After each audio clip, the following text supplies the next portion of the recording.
أشهد أن لا إله إلا الله.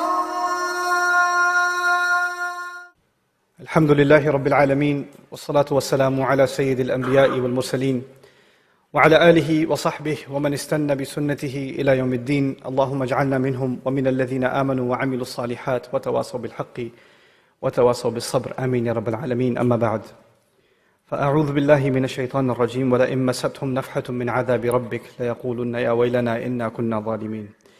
رب اشرح لي صدري ويسر لي أمري واحلل عقدة من لساني يفقهوا قولي. آمين يا رب العالمين. আমি আপনাদের আগেই সতর্ক করে দিচ্ছি, আজকের বক্তব্যটি যত তাড়াতাড়ি সম্ভব শেষ করার চেষ্টা করব, কিন্তু ৪৫ মিনিটের কমেই শেষ করতে পারবো বলে মনে হয় না। আগেই বলে দিচ্ছি যেন আপনারা বিরক্ত না হয়ে পড়েন। আবারও বলছি, আমি আগেও আপনাদের দিক নির্দেশনা দিয়েছিলাম কিভাবে কোনো শব্দ না করে চুপি চুপি মসজিদ থেকে বের হয়ে যেতে হয়। পাশের দরজাগুলো দিয়ে কেউ চলে যেতে চাইলে যেতে পারেন, আমি মাইন্ড করব না। আজকে আমি ভয়ানক একটা ব্যাপার নিয়ে বক্তব্য শুরু করতে চাই। আমাদের ধর্ম হলো সত্য ধর্ম, আর সত্য সুখবর যেমন প্রদান করে তেমনি সাবধান বাণীও প্রদান করে। আমাদের সকল নবী রাসূলদের, বিশেষত রাসূলুল্লাহ সাল্লাল্লাহু আলাইহি সাল্লামকে আল্লাহ আযজা ওয়া জাল্লা বর্ণনা করেছেন মুবাশশিরান ওয়া নাযীরান, সুসংবাদদাতা ও সতর্ককারী। যদি কেউ শুধু সুসংবাদ প্রদান করেন তাহলে সে সাবধান বাণীর কথা ভুলে যাবে, আর যদি শুধু সতর্ক করতে থাকেন তাহলে সে এতই হতাশ হয়ে পড়ে যে মনে করে ভালো খবর বলতে আসলে কিছু নেই। বুঝতে পারলেন? আমি চেষ্টা করেছি এই ভারসাম্য রক্ষা করার। যেহেতু এই মাসটি প্রত্যাশার মাস, তাই আমি সুসংবাদের উপর একটু বেশি জোর দিয়েছি। আল্লাহ আযজা ওয়া জাল্লার প্রতি আমাদের আশা এবং ভালোবাসা বৃদ্ধি করার চেষ্টা করেছি, কিন্তু এই একই সময়ে এর মাঝে একটা ভারসাম্য থাকতে হবে। যদিও আজকের বক্তব্যের শেষ অংশে আসার খবর আছে, কিন্তু শুরু করছি এমন একটা জায়গা থেকে যা অতটা আশাব্যঞ্জক নয়। দেখুন, আমাদের পূর্বের জাতি বনী ইসরায়েলকে আল্লাহ কিতাব দান করেছেন। আমাদের যেমন কুরআন রয়েছে, তাদেরকেও অন্য কিতাব দেওয়া হয়েছিল। কুরআন যাকে বর্ণনা করেছে অন্য কোরআন হিসেবে, অর্থাৎ আগের কিতাব। তারা তাদের কিতাবকে গুরুত্ব দিয়ে গ্রহণ করেনি। তাদের মাঝে বেশ কিছু বিভ্রান্তিমূলক ধারণা গড়ে ওঠে। আমরা যদিও এত ভালো মুসলমান নই, সমস্যা নেই। আল্লাহ যদি আমাদের দোজখে ফেলেনও, সবচেয়ে খারাপ পরিস্থিতিতে আল্লাহ যদি আমাদের জাহান্নামে ফেলেনও, এটা হবে সাপ্তাহিক ছুটির মতো, কয়েকদিন মাত্র। কারণ তিনি আমাদের এতই ভালোবাসেন যে মুসলমানরা শেষমেশ তো জান্নাতে যাবেই। তাই আমরা যদিও জাহান্নামে যাই, সেটা হবে অল্প কিছু দিনের জন্য, সমস্যা নেই। লান তামাসসানান নারু ইল্লা আইয়ামাম মা'দুদাত, গুটি কয়েকদিন ছাড়া আগুন কখনো আমাদের স্পর্শ করবে না, কিছুদিন মাত্র। ব্যাপারটা হলো, জান্নাত জাহান্নামের পূর্বে বিচার দিবস রয়েছে, যেটি একদিনের জন্য, সেটা 1000 বছর লম্বা হবে। জান্নাত বা জাহান্নাম নয়, আল্লাহর কথা অনুযায়ী শুধু বিচারের দিনটি এত লম্বা হবে। আর বিচারের দিনটি হবে মাত্র একদিনের, আর জান্নাত জাহান্নাম চিরকালের জন্য। তাই কেউ যখন বলে গুটি কয়েকদিন, তাকে এখনকার দিনের হিসেবে চিন্তা করলে তো হবে না। বর্তমানে পৃথিবী তার অক্ষ বরাবর ঘুরে, আমরা সূর্যের উদিত হওয়া এবং অস্ত যাওয়া দেখি, কিন্তু কিয়ামতের দিন সূর্য, চাঁদ এবং পৃথিবীর সব কিছুকে ধ্বংস করে নতুন একটা ব্যবস্থাপনা তৈরি করা হবে। তাই আমরা এখন যেভাবে 24 ঘন্টার হিসেব করি, সেভাবে রাত দিনের হিসাব করলে তো চলবে না যখন আখিরাত শুরু হবে। চলুন তাহলে সবার আগে এই ধারণাটি আমাদের মাথা থেকে ফেলে দেই। কোরআনের বহু জায়গায় জাহান্নামের আলোচনা করা হয়েছে, কিন্তু আমি শুধু কোরআন থেকে একটি বর্ণনা আপনাদের সামনে উপস্থাপন করতে চাই। আমার মতে এটি আল কোরআনের জাহান্নামের সবচেয়ে গুরুত্বপূর্ণ বর্ণনা। কোরআনের একজন ছাত্র হিসেবে আমি মনে করি এই বর্ণনাটি জাহান্নাম সম্পর্কে জানার শুরু মাত্র। কেউ যদি এই বর্ণনাটি বুঝতে পারে, তাহলে সে জাহান্নাম সম্পর্কে যথেষ্ট জানে। আয়াতটি শুরু করা হয়েছে এই কথা বলে, ওয়ালা ইন মাসসাতহুম, এমনকি যদিও। যখন আমরা বাংলায় বলি যদি আমি সেখানে যাই, যদি আমি সেখানে যাই, তাহলে তোমার সাথে দেখা হবে। কিন্তু কেউ যখন বলে যদিও আমি যাই, এর মানে হলো যাওয়ার সম্ভাবনা ক্ষীণ। তাই আয়াতটি যদিও দিয়ে শুরু হওয়ার মাধ্যমে এমন কিছু ঘটার সম্ভাবনা কমিয়ে দিয়েছে। এভাবে বলার মাধ্যমে আল্লাহ কোনো কিছুর উপর জোর কমিয়ে দেন। সহজ কথায় তিনি বাক্যটিকে দুর্বল করে দিচ্ছেন। যদিও, যদিও কি? যদিও মাসসাতহুম, যদিও এটা তাদের স্পর্শ করে। আরবিতে মাসসা অর্থ কোনো কিছু যখন আপনাকে সামান্যতম স্পর্শ করে, যেমন কোনো মাছি যখন কোনো মতে স্পর্শ করে, যদি সেকেন্ডের জন্য স্পর্শ করে তখন তাকে বলা হয় মাস। সুতরাং এটা যদি তাদেরকে কোনো মতে স্পর্শ করে, 1 সেকেন্ডের জন্য। মাসাতহুম, এখন কি তাদের স্পর্শ করে? আপনারা হয়তো ভাবছেন আগুন যদি তাদের স্পর্শ করে, আল্লাহ বলছেন নাফহাতুন, একটা হালকা বাতাস যদি তাদের স্পর্শ করে। চলুন এই বাতাস নিয়ে একটু আলোচনা করা যাক। আরবিতে নাফহাতুন বলতে বোঝায় দরজা বন্ধ করলে যখন সামান্য একটু বাতাস এসে পড়ে, পর্দা নড়ে ওঠে, অথবা কেউ জানালা বন্ধ করলে যেভাবে হালকা বাতাসে পর্দা নড়ে ওঠে। এই বাতাসের যা বাহির থেকে ভেতরে আসে বা ভেতর থেকে বাহিরে যায়, দুই ধরনের আছে। একটি হলো লাফহা, লাম যোগে, আরেকটি হলো নাফহা। লাম যোগে লাফহা মানে বাতাসটি গরম, আর নুন যোগে নাফহা মানে বাতাসটি ঠান্ডা। আল্লাহ বলছেন এমনকি যদি ঠান্ডা বাতাস তাদেরকে স্পর্শ করে, যদি ঠান্ডা বাতাস তাদেরকে স্পর্শ করে তোমার প্রতিপালকের শাস্তি থেকে। তিনি এই আয়াতে জাহান্নাম কাউকে স্পর্শ করার কথা বলছেন না, তিনি এই আয়াতে আগুন কাউকে স্পর্শ করার কথা বলছেন না, তিনি এমনকি গরম বাতাস কাউকে স্পর্শ করার কথাও বলছেন না, তিনি আগুনের ঠান্ডা অংশের কথা বলছেন। আর এটা আপনাকে চিরকালের জন্য স্পর্শ করছে না। প্রসঙ্গত, আমরা ফিজিক্সে পদার্থের 3টি অবস্থার কথা শিখেছি: সলিড, লিকুইড এবং গ্যাস। সলিড বা কঠিন কিছু যদি স্পর্শ করে আমরা তা অনুভব করতে পারি। এই মুহূর্তে গ্যাস আমাদেরকে স্পর্শ করছে, বাতাস এখন আমাদেরকে স্পর্শ করছে, আমরা এটা অনুভব করি না। আর এই আয়াতে আল্লাহ বর্ণনা করছেন কি তাদের স্পর্শ করছে? বাতাস তাদেরকে স্পর্শ করছে। কোন ধরনের বাতাস? অপেক্ষাকৃত গরম বাতাস নাকি ঠান্ডা বাতাস? ঠান্ডা বাতাস। ঠান্ডা বাতাস কোনো রকম তাদেরকে স্পর্শ করছে। এই আয়াতের সবচেয়ে উল্লেখযোগ্য বিষয় হলো, আমি একটু আগে নাফহা এবং লাফহার কথা বলেছিলাম। অন্য কথায় তারা এখনো জাহান্নামে প্রবেশ করেনি, তারা এর দিকে অগ্রসর হচ্ছে। আর জাহান্নামের অপেক্ষাকৃত ঠান্ডা বাতাস এসে কোনো মতে তাদেরকে স্পর্শ করল, তখন তাদের প্রতিক্রিয়া কি? চিৎকার করে বলে উঠবে, ইয়া ওয়াইলানা, হায়, সবচেয়ে কঠিনতম শাস্তি আমাদের জন্য শুরু হয়ে গেছে। ইন্না কুন্না যালিমিন, আমরা সব সময় অপরাধী ছিলাম। তারা সাথে সাথে তাদের সব অপরাধ স্বীকার করবে। যে কারণে এই আয়াতটি আমি সংক্ষেপে আপনাদের নিকট উপস্থাপন করলাম। প্রথমত, এই আয়াতে আল্লাহ জাহান্নামের শাস্তির অভিজ্ঞতা বর্ণনা করছেন না। আল্লাহ সকল বিশ্বাসীকে জাহান্নামের আগুন থেকে মুক্ত রাখুন। কিন্তু আল্লাহ এখানে বর্ণনা করছেন এমনকি জাহান্নামের আগুনের কাছে গেলে এবং ক্ষণিকের জন্য এর বাতাসের সামান্য স্পর্শ লাগলে একজন মানুষ চিন্তা করা শুরু করবে এর চেয়ে আর ভয়ঙ্কর কোনো শাস্তি হতে পারে না। এজন্যই আল্লাহ দোজখের আগুন সম্পর্কে বলছেন, ইন্নাহা সাআত মুস্তাকাররাও ওয়া মুকামা, নিশ্চয়ই তা অবস্থানস্থল ও আবাসস্থল হিসাবে কতই না নিকৃষ্ট। অল্প এবং বেশি যে কোনো সময়ের জন্য ওটা কত নিকৃষ্ট জায়গা। 1 সেকেন্ডের জন্য এটা ভাববেন না যে আমি তো খারাপ, আল্লাহ যদি আমাকে জাহান্নামে ফেলেনও এক সময় তো আমি এখান থেকে মুক্তি পাবো। এই ধরনের চিন্তাকে কখনো প্রশ্রয় দিবেন না। এই ভূমিকা দেওয়ার পর যখন বিচার দিবস শুরু হবে, যখন সমগ্র মানব জাতি একত্রিত হবে, তারা জানে না কোথায় যাবে, তারা জানে না কোন দিকে ফিরবে। এই ঘটনা আসলে রাসূলুল্লাহ সাল্লাল্লাহু আলাইহি সাল্লামের একটি হাদিসে উল্লেখ করা হয়েছে এবং জ্ঞানের প্রতি মুসলমানদের আগ্রহ ছিল সব সময়। তো একবার কিছু মানুষ বিখ্যাত সাহাবী আনাস ইবনে মালিক রাদিয়াল্লাহু তাআলা আনহুর কাছে এলো, কারণ মানুষ লোকমুখে এই খবর পেয়েছিল যে আনাস এই হাদিসটি জানতেন, আর এটি অনেক বড় একটি হাদিস, বুখারী শরীফে বর্ণিত আছে। এই ঘটনা ঘটে রাসূলুল্লাহ সাল্লাল্লাহু আলাইহি সাল্লামের ইন্তেকালের পরে। তিনি বলেন, হাদ্দাসানা মুহাম্মাদুন সাল্লাল্লাহু আলাইহি ওয়াসাল্লাম। এখন আনাস রাদিয়াল্লাহু তাআলা আনহু কথা বলছেন। তিনি বলেন, রাসূলুল্লাহ সাল্লাল্লাহু আলাইহি সাল্লাম আমাদের বলেছেন, ইযা কানা ইয়াউমুল কিয়ামাতি মা জান্নাসু বা'দুহুম ফি বা'দ। মনোযোগ দিয়ে শুনুন।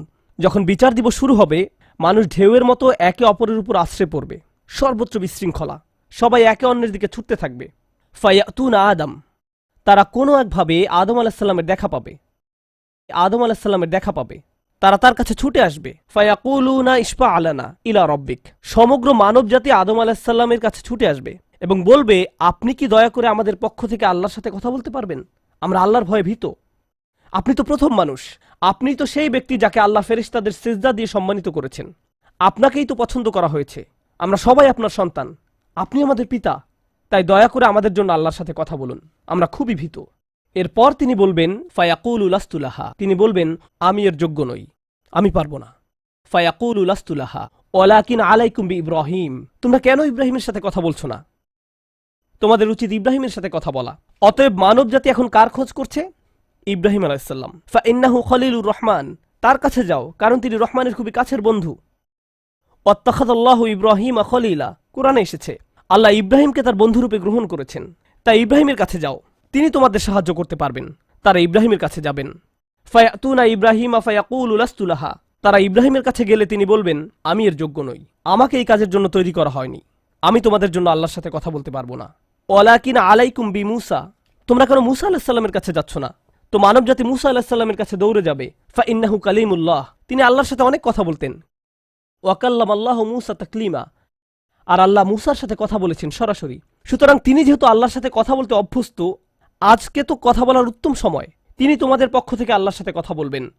ফায়াতুনা মুসা ফায়াকুলু লাস্তু লাহা, মানব জাতি দৌড়ে মুসা আলাইহিস সালামের কাছে যাবে। তিনি বলবেন, আমি এর যোগ্য না, আমি পারবো না। ওয়ালাকিন আলাইকুম বিঈসা, তোমরা ঈসা আলাইহিস সালামের কাছে কেন যাচ্ছ না? ফা ইন্নাহু রূহুল্লাহ ওয়া কালিমাতুহু, তিনি হলেন আল্লাহর দেওয়া রূহ এবং তিনি আল্লাহর কালিমা। আল্লাহর হুকুমে তিনি অলৌকিকভাবে জন্মগ্রহণ করেন। কুন ফায়াকুন, অতএব তিনি যেহেতু সকল রাসূলদের মাঝে বিশেষ মর্যাদার অধিকারী, তার কাছে যাও, তার সাথে কথা বলো। সকল মানুষ দৌড়ে ঈসা আলাইহিস সালামের কাছে যাবে। ফায়াকুলু লাস্তু লাহা, তিনি বলবেন, আমি পারবো না, এই কাজ আমার জন্য নয়, আমাকে এই কাজের জন্য তৈরি করা হয়নি। তারপর তিনি বলবেন, ওয়ালাকিন আলাইকুম বি মুহাম্মাদিন সাল্লাল্লাহু আলাইহি ওয়াসাল্লাম, মানব জাতি তোমাদেরকে মুহাম্মদ সাল্লাল্লাহু আলাইহি ওয়াসাল্লামের কাছে যেতে হবে। মানুষেরা তখন রাসূলুল্লাহ সাল্লাল্লাহু আলাইহি ওয়াসাল্লামের কাছে যাবে। এখন রাসূল সাল্লাল্লাহু আলাইহি ওয়াসাল্লাম আমাদের বলছেন, ফায়াতুনি ফাআকুল, সবাই তখন আমার কাছে আসবে আর আমি তাদেরকে বলবো। এখন রাসূল সাল্লাল্লাহু আলাইহি ওয়াসাল্লাম আমাদের বলছেন, আনা লাহা, আমার জন্য এই কাজ, আমি এই কাজের যোগ্য। আনা লাহা ফাআস্তাযিনু আলা রব্বি।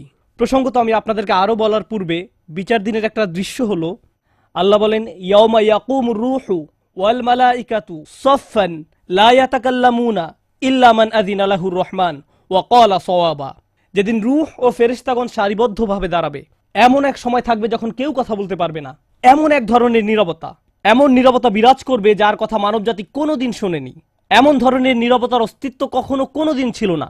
সেই রকম পিনপতন নীরবতায় আল্লাহ বলেন, লা ইয়াতাকাল্লামুন, কেউ কথা বলতে পারবে না, ইল্লা মান আযিনা লাহুর রহমান, দয়াময় আল্লাহ যাকে অনুমতি দিবেন সে ব্যতীত। আর তিনি হলেন মুহাম্মদুর রাসূলুল্লাহ সাল্লাল্লাহু আলাইহি সাল্লাম। তিনি এমন সময় আল্লাহর কাছে আসবেন যখন সৃষ্টির কারো একটি শব্দ করারও অনুমতি থাকবে না, সৃষ্টির কারো কোনো আওয়াজ শোনা যাবে না। তিনি আল্লাহর সামনে এসে আল্লাহর কাছে কথা বলার অনুমতি চাইবেন। ফায়ুযানু লি, তিনি বলেন, আমাকে কথা বলার অনুমতি দেওয়া হবে। ওয়ায়ুলহিমুনি মাহামিদা আহমাদাহু বিহা লা ইয়াহদুরুনিল আন, সেই দিন আল্লাহ আমাকে স্পেশাল একটি দোয়ার মাধ্যমে তার প্রশংসা, তার কৃতজ্ঞতা করা শেখাবেন, যেটি বিচার দিবসে আমাকে দেওয়া হবে, যা এর পূর্বে কাউকে দেওয়া হয়নি, কোনো সৃষ্টিকে দেওয়া হয়নি। এক স্পেশাল ওয়াহি রাসূলুল্লাহ সাল্লাল্লাহু আলাইহি সাল্লামকে দেওয়া হবে বিচার দিবসে, যা কোনো সৃষ্টিকে দেওয়া হয়নি। আর তিনি সেই দিন সে স্পেশাল উপায়ে আল্লাহর প্রশংসা করবেন, লা ইয়াহদুরুনিল আন, আর সেই ওহী এখনো আমার কাছে আসেনি, সেই দোয়া এখনো আমি জানি না। ফা আহমাদাহু বিতিলকাল মাহমিদ, তারপর আমি আল্লাহর দেওয়া সেই স্পেশাল বাক্যগুলোর মাধ্যমে আল্লাহর প্রশংসা করব। ওয়া আখিরু লাহু সাজিদান, আমি সেই বাক্যগুলো উচ্চারণ করার পর আল্লাহর সমীপে সিজদায় অবনত হব। কিয়ামতের দিনে দৃশ্যপটে রাসূলুল্লাহ সাল্লাল্লাহু আলাইহি সাল্লাম এমন জায়গায় থাকবেন, এই অবস্থাকে বলা হয় মাকাম মাহমুদা, একটা স্টেশন, অথবা বলতে পারেন এমন একটা স্টেজ যা প্রশংসিত, আর মানবজাতি সেটা প্রত্যক্ষ করবে। আমরা সবাই এটা দেখতে পাবো। আমরা সবাই তখন নিশ্চুপ থাকব, আর তিনি সিজদায় পড়ে যাবেন। তিনি যখন সিজদায় পড়ে যাবেন তখন আল্লাহ আযজা ওয়া জাল্লা তার সাথে কথা বলবেন। এতক্ষণ তিনি আল্লাহর সাথে কথা বলছিলেন, এখন আল্লাহ আযজা ওয়া জাল্লা তার সাথে কথা বলবেন। তিনি কি বলবেন? ইয়া মুহাম্মদ ইরফা রাসাকা, তিনি বলবেন, মুহাম্মদ তোমার মাথা উত্তোলন করো। ওয়াকুল, বলো, ইউসমা আলাকা, তোমার কথা শোনা হবে। শুধু যে আল্লাহ তার কথা শুনবেন তা নয়, বরং বিচার দিনে উপস্থিত সবাই তার কথা শুনতে পাবে। ইউসমা আলাক, তারপর আল্লাহ বলেন, ওয়াসাল তুতা, চাও তোমাকে দেওয়া হবে, তুমি যা চাও দেওয়া হবে। কিয়ামতের দিন আল্লাহর একটি সৃষ্টি কেমন পজিশনে থাকলে আমরা সবাই যখন আল্লাহর নিকট ভিক্ষা চাচ্ছি, আতমিম লানা নূরানা ওয়াগফির লানা, হে আমাদের পালনকর্তা, আমাদের নূরকে পূর্ণ করে দিন এবং আমাদেরকে ক্ষমা করুন, এই কথা বলে আমরা আল্লাহ আযজা ওয়া জাল্লার কাছে কাকুতি মিনতি করতে থাকব। আর এখানে আল্লাহ তার এই সৃষ্টিকে বলছেন, তুমি চাও, তুমি যা চাও আমি দিব, সাল তুতা। এই হলো আমাদের রাসূল সাল্লাল্লাহু আলাইহি সাল্লাম। তারপর আল্লাহ বলবেন, ওয়াশফা, তুমি যদি কারো পক্ষ থেকে কথা বলতে চাও, তুমি যদি কারো ব্যাপারে সুপারিশ করতে চাও, যাও সুপারিশ করো। তুশাফা, আমি তোমাকে অন্য মানুষদের পক্ষ হয়ে কথা বলার অধিকার দিলাম। তুশাফা, এই গ্যারান্টি আল্লাহ তার রাসূল সাল্লাল্লাহু আলাইহি সাল্লামকে দিয়েছেন। ফাকুলু ইয়া রব, তখন আমি বলবো, ইয়া রব, উম্মতি উম্মতি, তিনি সর্বসাকুল্যে এই কথা বলবেন, এটাই তার সম্পূর্ণ বাক্য, আমার উম্মাহ আমার উম্মাহ, আমার মানুষ আমার মানুষ। কিয়ামতের দিন সবাই বলবে নাফসি নাফসি, আমি নিজে আমি নিজে আমি নিজে। আল্লাহর নবীরা যারা মানুষকে আল্লাহর দ্বীনে আনার জন্য দিবারাত্রি পরিশ্রম করে গিয়েছেন, যেমন ইব্রাহিম আলাইহিস সালাম, যার এই দুনিয়ায় থাকাকালীন সময়ে শুধু একটাই উদ্বেগ ছিল মানুষের মুক্তি, বিচারের দিনে তিনি বলবেন না, যাও অন্য কোথায় যাও, যাও মুসার সাথে কথা বলো। মুসা আলাইহিস সালাম, যিনি বনি ইসরাইল নিয়ে চিন্তিত ছিলেন, তিনি বলবেন না, যাও ঈসার সাথে গিয়ে কথা বলো। আর আমাদের রাসূল সাল্লাল্লাহু আলাইহি সাল্লাম বলবেন, প্রসঙ্গত কোরআনে কিয়ামত দিবসের যে ভয়াবহতার কথা বর্ণনা করা হয়েছে তা একবার চিন্তা করে দেখুন। ইয়াউমা তারাউনাহা তাযহালু কুল্লু মুরদিআতিন আম্মা আরদাআত। প্রত্যেক মা যে তার বাচ্চাকে দুধ খাওয়াচ্ছে তার বাচ্চাকে ফেলে দিবে যেন সে কিছুই না। ইয়াফিরুল মারউ মিন আখিহি ওয়া উম্মিহি ওয়া আবিহি। সেদিন মানুষ তার ভাইয়ের কাছ থেকে পালাবে, মায়ের কাছ থেকে পালাবে, বাবার কাছ থেকে পালাবে, ওয়া সাহিবাতিহি ওয়া বানিহি, তার স্ত্রীর কাছ থেকে পালাবে, ছেলেমেয়ের কাছ থেকে পালাবে। আপনাদের কেউ কেউ হয়তো ইতিমধ্যে স্ত্রীর কাছ থেকে পালিয়ে বেড়ান, তাই আপনাদের কাছে হয়তো এটা অতটা ভীতিপ্রদ নয়। এই আয়াত হয়তো আপনার জন্য ভয়ের নয়, কেউ কেউ ভাবছে অবশেষে। যাই হোক, সমস্ত গুরুত্বের সাথে সেই দিন সবাই কাকে নিয়ে উদ্বিগ্ন থাকবে? নিজেকে নিয়ে। প্রকৃতপক্ষে সেদিন প্রত্যেক ব্যক্তি বলবে ওমান ফিল আরদি জামিআ সুম্মা ইউনজিহ, সবাইকে জাহান্নামে নিয়ে যান এবং বিনিময়ে আমাকে জান্নাতে প্রবেশ করতে দিন। এটাও কোরআনে এসেছে। মানুষ সেদিন এমন মরিয়া হয়ে উঠবে, সেদিন একজন মানুষ আল্লাহর সাথে কথা বলবেন, আর প্রথম যে শব্দগুলো তার মুখ থেকে উচ্চারিত হবে তা হলো উম্মতি উম্মতি। আপনার জন্য আপনার রাসূলের ভালোবাসা এমনই প্রগাঢ় সাল্লাল্লাহু আলাইহি সাল্লাম। আমার উম্মাহ আমার উম্মাহ। যদি আমরা তাকে ভালোবেসে থাকি, তাহলে যেই উম্মতের জন্য আল্লাহ রাসূলের এত ভালোবাসা, সেই উম্মতের জন্য আমাদের অন্তরে কিভাবে এত ঘৃণার বাস হয়? কিভাবে সম্ভব এটা?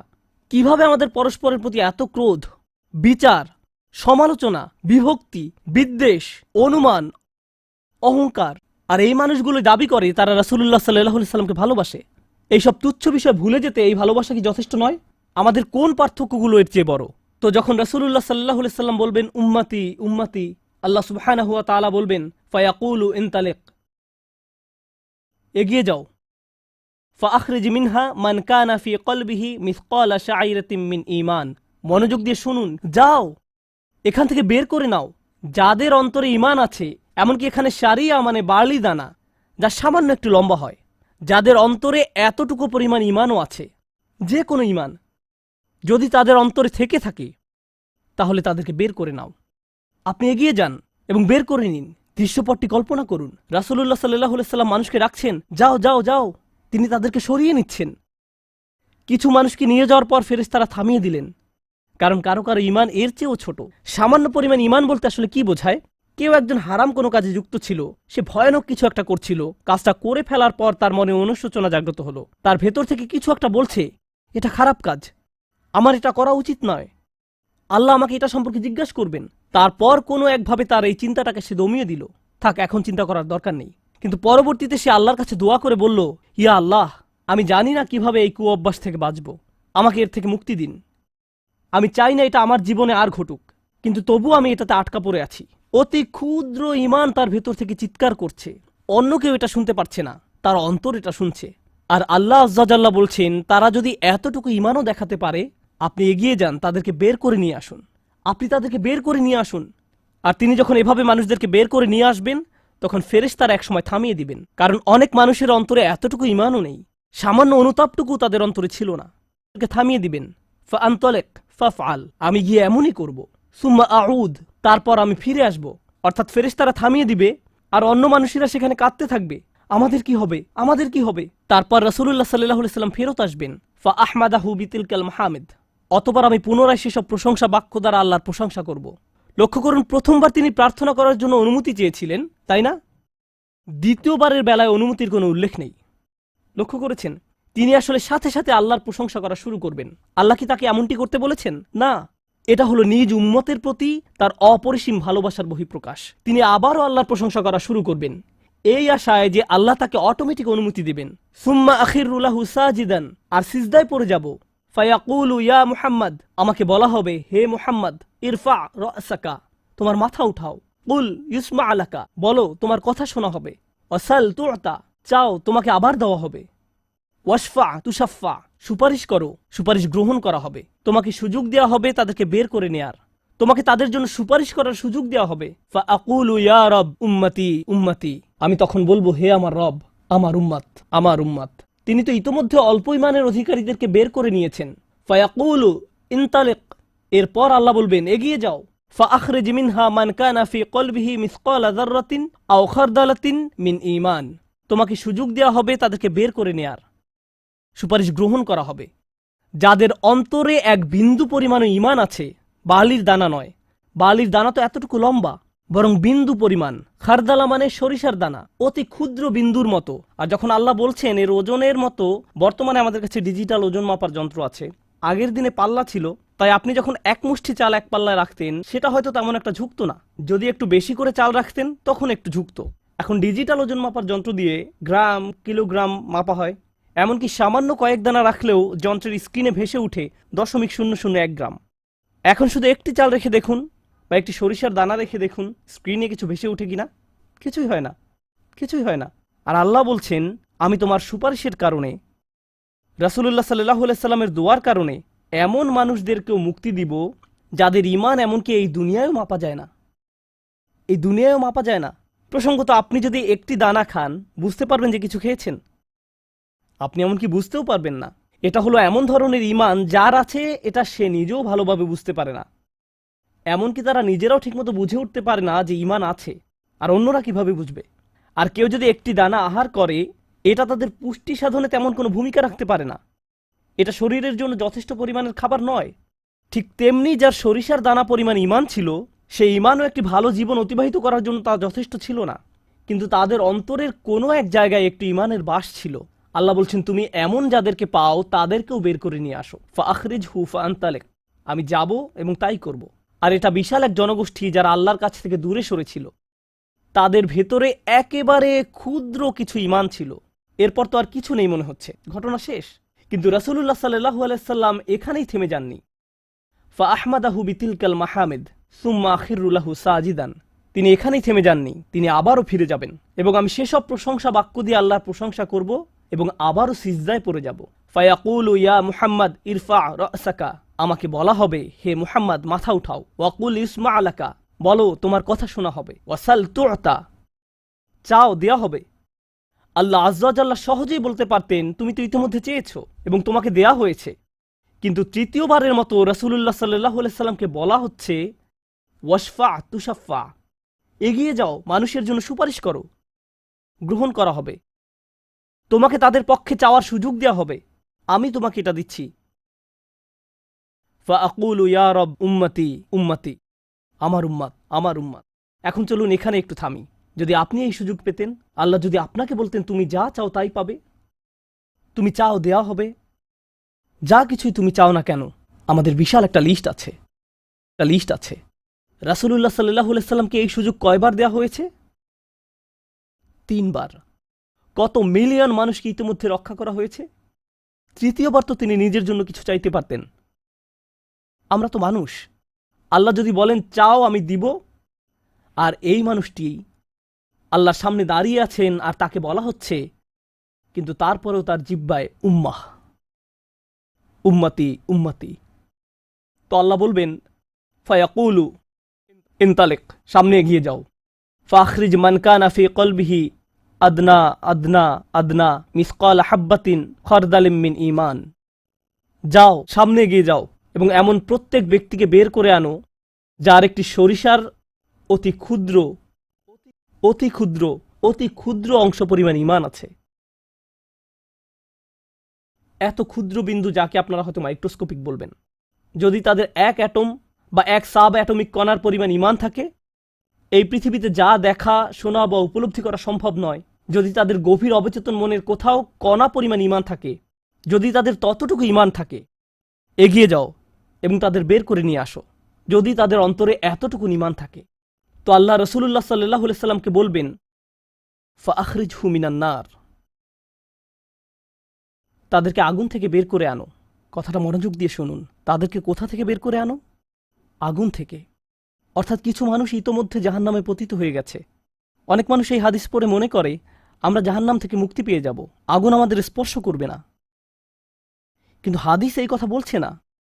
রাসূলুল্লাহ সাল্লাল্লাহু আলাইহি সাল্লাম আল্লাহর কাছে কাকুতি মিনতি করছেন, আর এই দিনটি হবে 50,000 বছর লম্বা। অনেক মানুষের বিচার ইতিমধ্যে হয়ে গেছে। আর আমি আপনাদেরকে সেই আগুন সম্পর্কে শুরুতে বলেছিলাম, আপনি যদি এর বাতাসের স্পর্শ পান 1 সেকেন্ডেরও কম সময়ের জন্য, আপনার মনে হবে এর চেয়ে ভয়ঙ্কর আর কোনো শাস্তি হতে পারে না। আর আল্লাহ রসুল সাল্লাল্লাহু আলাইহি সাল্লাম সেই মানুষগুলোর জন্য আশা ছেড়ে দেননি, তাদের জন্য হতাশ হয়ে পড়েননি। প্রসঙ্গত তারা মুসলিম, তারা কিন্তু মুসলিম, কারণ রসুল সাল্লাল্লাহু আলাইহি সাল্লাম কি বলছেন, তার মুখ থেকে কোন কথাগুলো উচ্চারিত হয়েছে, উম্মতি উম্মতি। আগুনের মানুষগুলো মুসলমান, ওই মানুষগুলো অমুসলিম নয়, মুসলিম। তো রসুল সাল্লাল্লাহু আলাইহি সাল্লাম বলেন, ফা আনতালিকু ফা আফআল, আমি যাব এবং সেটাই করব। প্রসঙ্গত রাসূলুল্লাহ সাল্লাল্লাহু আলাইহি সাল্লামের এই কথার সাথে হাদিসের সমাপ্তি হলো। আনাস ইবনে মালিক রাদিয়াল্লাহু তাআলা আনহু তার কাছে আসা লোকদেরকে এতটুকু বর্ণনা করলেন, ফাকুলতু লিবাদি আসহাবিনা, হযরত আনাসের কাছে হাদিস শিখতে আসা একজন বলল, আমি আমার কিছু সঙ্গীকে বললাম, লাউ মারারনা বিল হাসান ওয়া হুয়া মুতাওয়ারিন ফি মানজিলি আবি খলিফা, চলো আমরা হাসান বসরির কাছে যাই। আমরা হাদিসটি আনাসের কাছ থেকে শুনেছি, কিন্তু আমরা জানি এই হাদিসটি হাসানও জানেন, চলো আমরা তার কাছে যাই। প্রসঙ্গত আনাস রাদিয়াল্লাহু তাআলা আনহুর তখন অনেক বয়স হয়ে গিয়েছিল। এই হাদিসে কতবার রাসূল সাল্লাল্লাহু আলাইহি সাল্লাম আল্লাহর কাছে গেলেন? 3 বার। রাসূলুল্লাহ সাল্লাল্লাহু আলাইহি সাল্লাম ইন্তেকাল করেছেন বহু বছর আগে। আমরা জেনেছি এই হাদিস হাসান বসরিও জানেন, তারা আগে কখনো এই ধরনের কথা শুনেনি। খুবই আশ্চর্যজনক কথা। এজন্য তারা ব্যাপারটা যাচাই করতে চাচ্ছিলেন যে দেখা যাক হাসান বসরিও একই হাদিস বর্ণনা করেন কিনা। তারা শুনেছে হাসান বসরি বাস করেন আবু খলিফার বাড়ির পেছনের একটি ঘরে, তাই তারা হাসান বসরিকে খুঁজতে লাগলো। তারা তাকে খুঁজে পেলেন। হাদ্দাসানা আনাস ইবনে মালিক ফাআতাইনাহু ফাসাল্লামনা আলাইহি, তো আমরা তার কাছে এলাম এবং তাকে সালাম দিলাম। ফাআযিনা লানা, তিনি আমাদেরকে প্রবেশের অনুমতি দিলেন। ফাকুলনা লাহু ইয়া আবা সাঈদ, আমরা তাকে বললাম, হে সাঈদের পিতা, জিনাকা মিন ইনদি আখিকা আনাস ইবনে মালিক, আমরা আপনারই ভাই আনাস ইবনে মালিকের নিকট হতে আপনার কাছে আসলাম। ফালাম নারা মিসলা মা হাদ্দাসানা ফি শাফাআত, শাফাআত বিষয়ে তিনি যেমন বর্ণনা দিয়েছেন তেমনটা বর্ণনা করতে আমরা আর কাউকে দেখিনি। ফাকালা হি, তিনি বললেন, হ্যাঁ তোমরা তো জানো। ফাহাদ্দাসনাহু বিল হাদিস, আমার কাছে সেটি বর্ণনা করো, দেখি তোমরা আনাসের কাছ থেকে কি শুনেছ। তো তারা তার নিকট সম্পূর্ণ হাদিসটি বর্ণনা করে শোনালেন। ফাআনতাহা ইলা হাযাল মাওদি', আমরা এই পর্যন্ত অর্থাৎ 3 বার রাসূল সাল্লাল্লাহু আলাইহি সাল্লামের সুপারিশের কথা বলে শেষ করলাম। ফাকালা হি, তিনি বললেন আরো বর্ণনা করো। ফাকুলনা লাম ইয়াজিদ লানা আলা হাযা, আমরা বললাম তিনি তো এর অধিক আমাদের কাছে বর্ণনা করেননি, আমাদেরকে এতটুকুই বলেছেন। এখন হাসান কথা বলছেন, লাকাদ হাদ্দাসানি ওয়া হুয়া জামিউ মুনযু 20 সানাতান, তিনি অর্থাৎ আনাস আমার কাছে এই হাদিস বর্ণনা করেছেন যখন তিনি তখন যুবক ছিলেন, 20 বছর আগে। কত বছর আগে? 20 বছর আগে।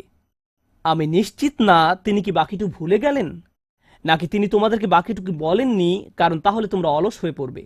ফালা আদ্রি আনাসি আম কারিহা আন তাত্তাকিলু, তিনি এরপর বললেন এই হাদিসের চতুর্থ একটি অংশ আছে, আর আমি নিশ্চিত নই তোমাদের বলা উচিত কিনা, কারণ তার এখন বয়স বেশি হয়েছে, তার স্মরণশক্তি ওইভাবে কাজ করছে না, কিন্তু আমার সন্দেহ তিনি তোমাদের বলেননি কারণ তোমরা এতে অলস হয়ে পড়বে। তারা বলল, ইয়া আবা সাঈদ হাদ্দাসানা, আপনি কি আমাদেরকে এটা বলতে পারেন? আমরা আসলেই জানতে চাই। ফাদহিকা, তিনি হাসতে শুরু করলেন। ফাকালা খুলিকাল ইনসানু আজুলা, তিনি কোরআনের একটি আয়াত উল্লেখ করে বললেন, মানুষকে সৃষ্টি করা হয়েছে তাড়াহুড়া প্রবণ করে। মা যাকারতুহু ইল্লা ওয়া আনা আদরি আন উহাদ্দিসুকুম হাদ্দাসানি কামা হাদ্দাসাকুম বিহি, আমি তো বর্ণনার উদ্দেশ্যেই তোমাদের কাছে বিষয়টি উল্লেখ করলাম। তিনি তাদেরকে উৎসুক করে তুলেছিলেন, আমি তোমাদেরকে বলবো তিনি তোমাদের নিকট যা বলেছেন তা সত্য। হাসান আরও বলেন, রাসূলুল্লাহ সাল্লাল্লাহু আলাইহি সাল্লাম বলেন, এরপর আমি চতুর্থবারের মতো ফিরে আসব। ফা আহমাদাহু বিতিলকাল মাহামিদ, এবং সেসব প্রশংসা বাক্য দিয়ে আল্লাহর প্রশংসা করব, যে বাক্যগুলো আল্লাহ আমাকে দিয়েছেন, যা অন্য কোনো সৃষ্টিকে এর পূর্বে দেয়া হয়নি, এবং সিজদায় পড়ে যাব।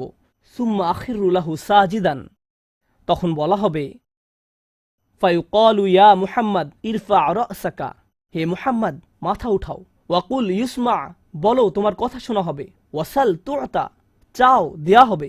ওয়াশফা তুশাফা, শাফায়াত করো গ্রহণ করা হবে। এই সময়ে এসে এতটুকুর চেয়ে ছোট ঈমানও আর অবশিষ্ট নেই। সকল সম্ভাব্য ঈমানওয়ালাদের মুক্তি হয়ে গেছে। আদনা আদনা আদনা মিসকাল হাব্বা, সবাই মুক্তি পেয়ে গেছে। ফাআকুলু ইয়া রব ইযান লি ফি মান ক্বালা লা ইলাহা ইল্লাল্লাহ, এখন রাসূলুল্লাহ সাল্লাল্লাহু আলাইহি সাল্লাম বলেননি উম্মতি, এইবার তিনি উম্মতি বলেননি, তিনি বলছেন, হে আমার প্রতিপালক, আমাদেরকে তাদের সম্পর্কে সাফায়াত করার অনুমতি দান করুন যারা বলেছে লা ইলাহা ইল্লাল্লাহ। যে এমনকি এই কথা বলেছে, আচ্ছা ঠিক আছে, আমার মনে হয় একজন সৃষ্টিকর্তা আছেন।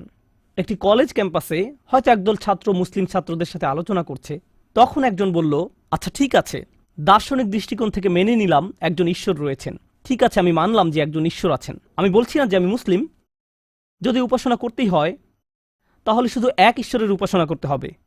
তাদের অন্তরে কোনো অনুভূতি নেই, তারা কারো ইবাদত করছে না, তারা শুধু এই উপসংহারে পৌঁছেছে। প্রসঙ্গত এই ধরনের একটা সাদৃশ্য পাওয়া যায় সূরা হুজরাতের একটা আলোচনায়।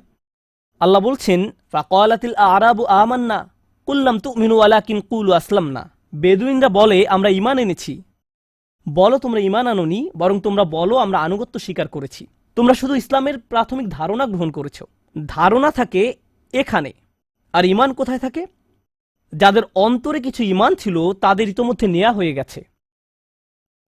এখন যাদের মাথায় কিছু ধারণা ছিল যে একজন রব আছেন, তারা কোনোদিন ধর্ম প্র্যাকটিস করেনি, তারা ধর্মীয় কোনো কাজই করেনি, তারা শুধু এই ধারণা মেনে নিয়েছিল যে শুধু একজন প্রভুর উপাসনা করতে হবে। রাসূলুল্লাহ সাল্লাল্লাহু আলাইহি সাল্লাম বলছেন, যে কেউ এই সিদ্ধান্তে আসবে যে কেউ বলবে লা ইলাহা ইল্লাল্লাহ, তার জন্য শাফায়াত করার অনুমতি দান করুন। আল্লাহ বলবেন, ফায়াকুলু ওয়া ইজ্জাতি ওয়া জালালি ওয়া কিবরিয়াই ওয়া আযীমাতি। আল্লাহ বলবেন, আমি আমার কর্তৃত্বের শপথ করছি, আমি আমার স্বীয় গৌরবের শপথ করছি, আমি আমার বরত্বের শপথ করছি, আমি আমার মহত্বের শপথ করছি। লা উখরিজান্না মিনহা মান ক্বালা লা ইলাহা ইল্লাল্লাহ। আমি স্বয়ং অবশ্যই তাদের সবাইকে জাহান্নাম থেকে বের করব যারা বলেছে লা ইলাহা ইল্লাল্লাহ, তোমার এই সুপারিশের কারণে। সাল্লাল্লাহু আলাইহি সাল্লাম। জাহান্নাম কতটা ভয়ঙ্কর তার একটা ছোট্ট নমুনা দিয়ে আমি আজকের আলোচনা শুরু করেছিলাম। এখন সব শেষে রাসূলুল্লাহ সাল্লাল্লাহু আলাইহি সাল্লাম আমাদের জন্য এই শাফায়াত করছেন। এই হাদিসটি অন্যতম গুরুত্বপূর্ণ একটি হাদিস। এমনকি ২০ বছর পরে আনাস ইবনে মালিক এখন বৃদ্ধ হয়ে গেছেন, মানুষ তখনও তার কাছে শাফায়াত বিষয় জানতে এসেছেন। এমনকি আজকের দিনেও এই হাদিসটি অন্যতম শক্তিশালী একটি হাদিস, এবং অন্যতম এই জন্য যে ভুলভাবে ব্যবহার করার একটি বক্তব্য রাসূলুল্লাহ সাল্লাল্লাহু আলাইহি সাল্লামের। কখনোই এর অপব্যবহারের চিন্তাও করবেন না। এটা ফ্রি হয়ে যাওয়ার লাইসেন্স নয়। যদি আমরা মনোযোগের সাথে পড়ি তাহলে আমরা বুঝব যে আল্লাহ এমন মানুষদেরকে জাহান্নাম থেকে বের করে আনার জন্য অনুমতি দেবেন যাদের ঈমান যথেষ্ট ছিল না, যাদের সৎ কাজ যথেষ্ট ছিল না। পক্ষান্তরে এমন অনেক মানুষ থাকবে যাদের অন্তরে ঈমান আছে, যাদের ডান হাতে সৎ কাজ আছে, আর এই সৎ কাজগুলো বিচারের দিনে আলোতে পরিণত হবে। হৃদয়ের ঈমানও বিচারের দিনে জ্যোতিতে পরিণত হবে। ইয়াসআ নূরুহুম বাইনা আইদিহিম ওয়া বিআইমানিহিম। তাদের বুকের ভেতর থেকে আলো ছুটতে থাকবে, এবং তাদের ডান হাত থেকে এই আলো টর্চে পরিণত হবে, গাড়ির হেডলাইটের মতো। চারপাশে থাকবে অন্ধকারাচ্ছন্ন, আর আপনি জান্নাতের দিকে ছুটতে থাকবেন। আপনাকে জাহান্নাম অতিক্রম করে যেতে হবে, এটা আল্লাহর নির্দেশ। ওয়া ইম মিনকুম ইল্লা ওয়ারিদুহা। জান্নাতে যেতে হলে সবাইকে জাহান্নাম অতিক্রম করে যেতে হবে, সবাইকে, এর কোনো ব্যতিক্রম নেই। আর এই ব্রিজ অতিক্রম করতে হলে আপনার আলো লাগবে। যদি আলো না থাকে তাহলে পড়ে যাবেন। তো মানুষ যখন হেঁটে যাচ্ছে তখন অনেকের এত পরিমাণ আলো থাকবে যেন মক্কা থেকে সিরিয়া দেখা যাচ্ছে, আর কারো কারো এত অল্প পরিমাণ আলো থাকবে যে তারা কোনো মতে পায়ের সামনের কিছু অংশ দেখতে পাবে, কারণ তাদের ঈমান দুর্বল ছিল। কিন্তু এই হাদিস এমন মানুষদের সম্পর্কে নয় যাদের সামান্য কিছু আলো থাকবে বা অনেক বেশি আলো থাকবে। এই হাদিস এমন মানুষদের সম্পর্কে যাদের আলো এত স্বল্প পরিমাণ যে এটি দিয়ে কিছুই দেখা যাচ্ছে না, আর যাদের আলো আছে তারা আল্লাহর কাছে ভিক্ষা করতে থাকবে, রব্বানা আতমিম লানা নূরানা ওয়াগফির লানা। আমাদেরকে আমাদের আলো পূর্ণ করে দিন, ব্যাটারি যেন শেষ হয়ে না যায়। আমাদেরকে জান্নাতের গেটে পৌঁছে দিন, আমাদেরকে ক্ষমা করে দিন। আমরা আল্লাহর কাছে ভিক্ষা চাচ্ছি যেন তিনি আমাদের কপালে রাসূলুল্লাহ সাল্লাল্লাহু আলাইহি সাল্লামের শাফায়াত জুড়ে দেন। তিনি যেন আমাদেরকে তাদের অন্তর্ভুক্ত করেন যারা আরশের ছায়ায় থাকবে। আমরা আল্লাহর কাছে প্রার্থনা করছি তিনি যেন আমাদেরকে তাদের অন্তর্ভুক্ত করেন যাদেরকে এমনকি জাহান্নামের আগুনের ঠান্ডা বাতাসও স্পর্শ করবে না। আমরা আল্লাহর কাছে দোয়া করছি তিনি যেন আমাদেরকে তার রাসূলের অনুগত উম্মায় পরিণত করে দেন। তাদের অন্তর্ভুক্ত নয় যাদের ব্যাপারে তিনি অভিযোগ করবেন, বরং তাদের অন্তর্ভুক্ত করুন যাদের জন্য তিনি সুপারিশ করবেন। আগেরবার আমি বলেছিলাম একদল মানুষ সম্পর্কে রাসূলুল্লাহ সাল্লাল্লাহু আলাইহি ওয়াসাল্লাম অভিযোগ করবেন, ইন্না কওমি ইত্তাখাযু হাযাল কুরআনা মাহজুরা। হে আমার রব, নিশ্চয়ই আমার কওম এই কোরআনকে পরিত্যাজ্য গণ্য করেছে। আমরা তাদের অন্তর্ভুক্ত হতে চাই না। আমরা তাদের অন্তর্ভুক্ত হতে চাই যাদের জন্য তিনি আল্লাহর কাছে সুপারিশ করবেন। আল্লাহ যেন আমাদের সবাইকে তার রাসূলের শাফায়াতের যোগ্য করে দেন। আমি দোয়া করছি আমরা প্রত্যেকে যেন আমাদের রাসূলের সুন্দর দ্বীনের প্রতিনিধিত্ব করতে পারি, আর তার জন্য আমাদের অন্তরে যে ভালোবাসা রয়েছে তা যেন আমাদের পরস্পরের আচার ব্যবহারের মাঝেও প্রতিফলিত হয়। বারাকাল্লাহু লি ওয়া লাকুম ফিল কুরআনিল হাকিম ওয়া নাফা'নি ওয়া ইয়্যাকুম বিল আয়াতি ওয়াজ যিকরিল হাকিম। أشهد أن لا